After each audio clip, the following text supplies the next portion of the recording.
आइए देखते हैं क्वेश्चन नंबर 15। क्वेश्चन नंबर 15 हमारा कहता है कि एक सीधा राजमार्ग एक मीनार के पाद तक जाता है। मीनार के शिखर पर खड़ा एक आदमी एक कार को 30 अंश के अवनमन कोण पर देखता है, जो कि मीनार के पाद की ओर एक समान चाल से जाता है। 6 सेकंड बाद कार का अवनमन कोण 60 अंश हो गया। इस बिंदु से मीनार के पाद तक पहुंचने में कार द्वारा लिया गया समय ज्ञात कीजिए।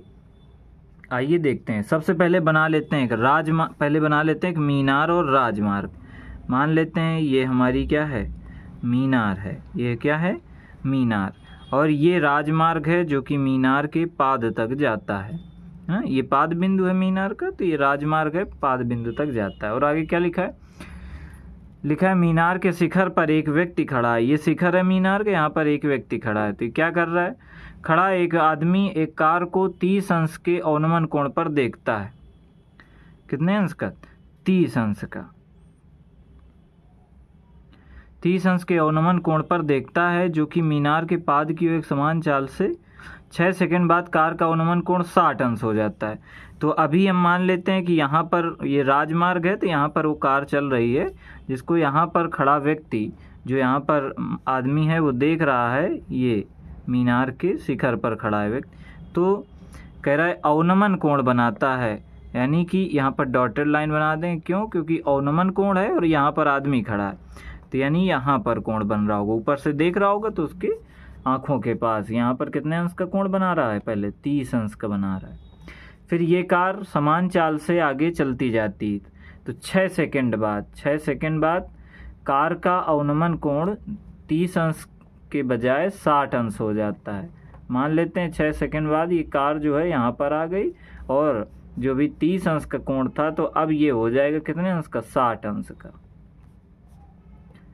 30 अंश का, अभी कार यहाँ थी तो 30 अंश का बना रहा था, अब इतनी दूर और आ गया, कुछ दूर और कार चली गई 6 सेकंड बाद। तो कितने सेकंड बाद ये गई, 6 सेकंड बाद। कार का अवनमन कोण 60 अंश हो जाता है, 60 अंश हो गया, ठीक है। फिर इस बिंदु से मीनार के पाद तक पहुंचने में कार द्वारा लिया गया समय ज्ञात कीजिए। तो कह रहा अब जिस बिंदु पर पहुंच गई, इस बिंदु से मीनार के पाद बिंदु तक पहुंचने में कितना समय लगेगा, इसको बताना है। तो इसमें सबसे पहले तो हम देख लेते हैं, इसका नाम रख लेते हैं। मान लेते हैं इसका नाम है ए, यहाँ पर है बी, यहाँ पर है सी, यहाँ पर है डी। और सी डी का माप नहीं दिया गया, यानी ऊंचाई नहीं दी गई, तो मान लेंगे एच है। बी और बी से सी तक जाने की दूरी नहीं दी गई और इसी को निकालना है, तो मान लेंगे ये है एक्स मिनट। कितना है, एक्स सेकेंड में पहुंच रहा है, मान लेते हैं भी एक्स सेकेंड। 1 सेकेंड का टाइम लगेगा तो पहुंच जाएगी, ऐसा हम मान के चल रहे हैं। ऊंचाई हमने डी मान ली। त्रिभुज इस पर 2 बन रहे हैं, एक बन रहा है ए बी डी और एक त्रिभुज बन रहा है ए सी डी त्रिभुज। तो एक एक त्रिभुज को हल करते हैं। लिखेंगे सबसे पहले, तो हमने लिया त्रिभुज बी सी डी और बी सी डी त्रिभुज लिया, तो इस पर हमको किसके बीच में संबंध ज्ञात करना है, यानी कि यच माने लंब और बी सी माने ये है आधार। आधार और लंब कौन से त्रिकोणमितीय अनुपात में आता है, तो आप कहेंगे tan थीटा बराबर होता है लंब बटे आधार, यानी tan थीटा को लेंगे। तो tan थीटा बराबर फार्मूला क्या होता है, लंब बटे आधार। थीटा का मान कितना, 60 अंश। लंब का मान कितना, यच हमने माना था, कुछ दिया नहीं गया। आधार हमने माना था यक्स। tan 60 अंश का मान क्या होता है, √3 बराबर ये क्या हो जाएगा, यच बटे यक्स। तो यक्स को इधर ले आते हैं तो ये हो जाएगा √3 यक्स बराबर हो जाएगा यच। यच का मान यानी कि हमने क्या निकाल लिया, √3 यक्स। ये हो गया हमारा समीकरण नंबर 1। अब आइए दूसरे त्रिभुज में देखते हैं। हाँ, तो ये जब हमने बनाया था, जब कार ए के सामने, यानी जब कार इस ए बिंदु पर थी, तब 30 अंश का कोण बन रहा था। देखिए 30 अंश का अवनमन कोण जब यहाँ पर बन रहा था, तो ये यहाँ से ऐसे जेड आकार का बन रहा है। तो जब ऐसे जेड आकार का बनता है, तो ये वाला कोण जो है, जितना कोण ये होगा उतना ही कोण ये होगा।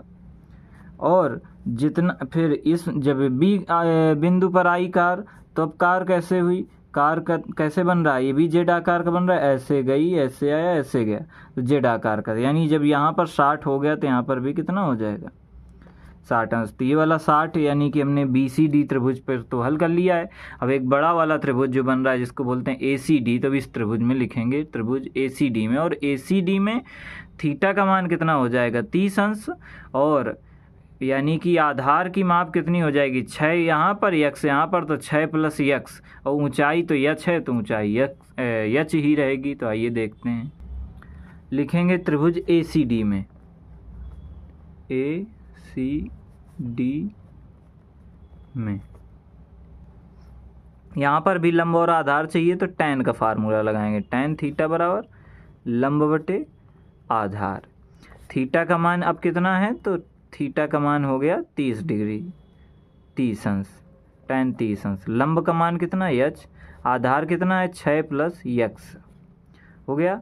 tan 30 अंश का मान कितना, tan 30 अंश का मान होता है 1/√3 बराबर क्या होगा, h बटे 6 + x। 6 + x को गुणा करा देंगे 1 के साथ, ये हो जाएगा 6 + x, और √3 का h के साथ ये हो जाएगा √3h। ये बन गया हमारा समीकरण नंबर 2। अब समीकरण 2 बन गया। समीकरण 1 में हमने h का मान निकाला था जो कि था √3x, तो लिख देंगे यहाँ पर h का मान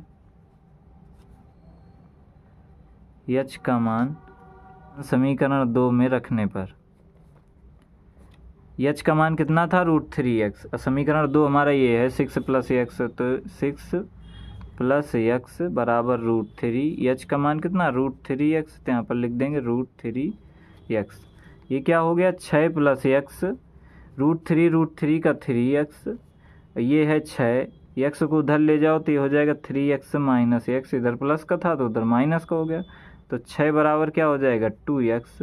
यानी कि 2 का 6 में भाग दे देंगे, 2 और x के बीच में इधर क्या है, गुणा, 2 उधर पक्षांतर होकर के जाएगा तो 6/2 हो जाएगा, तो 2 का 6 में भाग दिया तो क्या है, 3, यानी x का मान क्या आ गया, 3। तो 3 आ गया x का मान। और हमने चित्र में भी x माना था, ये बताना था कि B से C तक जाने में कितने सेकंड लगेगा, तो x का मान कितना आया, 3, यानी 3 सेकंड का समय लगेगा। तो x का मान कितना आ गया, 3। तो अब हम लिख देंगे कि 3 सेकंड बाद जो कार है वो मीनार के पाद बिंदु तक पहुंच जाएगी। तो आइए लिखते हैं, 3 सेकंड के बाद कार मीनार के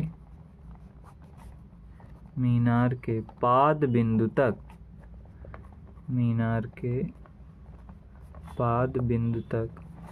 पहुंच जाएगी। तो ये था हमारा क्वेश्चन नंबर 15, और इस एक्सरसाइज और इस चैप्टर का भी ये लास्ट क्वेश्चन था। इस चैप्टर में केवल एक ही एक्सरसाइज दी गई जिसमें कुल 15 सवाल हैं। ये था हमारा लास्ट 15 नंबर सवाल। आशा करते हैं आपको वीडियो अच्छा लगा होगा। अगर वीडियो अच्छा लगा है तो लाइक, कमेंट, शेयर, सब्सक्राइब जरूर करें। धन्यवाद।